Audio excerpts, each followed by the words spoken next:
Alhamdulillah, alhamdulillahi alladhi arsala rasulahu bil huda wa dinil haqqi liyudhhirahu ala ad-dini kullihi wa kafa billahi shahida. Wa ashhadu an la ilaha illa Allah wahdahu la sharika lah, iqraran bihi wa tawhida. Wa ashhadu anna Muhammadan abduhu wa rasuluhu sallallahu alaihi wa sallam taslima mazida. Allahun e falenderojmë për shëndetjet tona të përzemërt të Muhamedit sallallahu alaihi wa sallam e dërgojmë dhe mbi të gjithë ata të cilët rrugën e tij e pasojnë.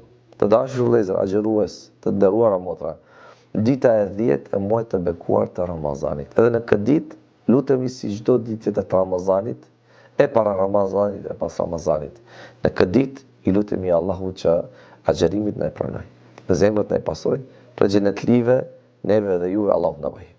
Vëllezër motra, edhe në këtë ditë, ditën e 10 të muajit të bekuar të Ramazanit, me një mesazh, me një përgjigje që u përgjigj pejgamberi sallallahu alajhi wasallam për shkak të një pyetje që ja parashtruan sahabët, kurse sahabët ja parashtruan këtë pyetje për shkak të një fjale që e tha i dërguari Allahut sallallahu alajhi wasallam. Hadithin e gjejmë në Sahihul Buhari nga Abu Huraira radhiyallahu anhu, se i dërguari Allahut sallallahu alajhi wasallam tha: "Kullu min ummati yadkhuluna al-janna illa man aba." Tha, të gjithë nga ummeti im do të hyjnë në xhennet, përpos se atij që ka refuzuar. Çdo kush dëshiron si besimtar, prandaj besojmë dhe jemi të bindur, dhe si besimtar të gjithë dëshirojmë që të futemi, të hyjmë dhe të bëhemi prej banorëve të xhenetit. Tha, të gjithë nga ummeti im do të futen në xhenet, përpos atij që ka refuzuar, përpos atij që ka refuzuar. E tash sahabët këtu lindi pyetja ja Rasulullah, kush refuzon? Kush është refuzuesi? Kush është ai që refuzon të jetë prej xhenetlive?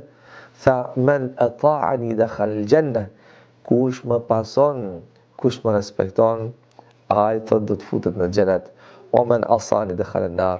E kush më mëkaton, ai do të futet thot në xhenem.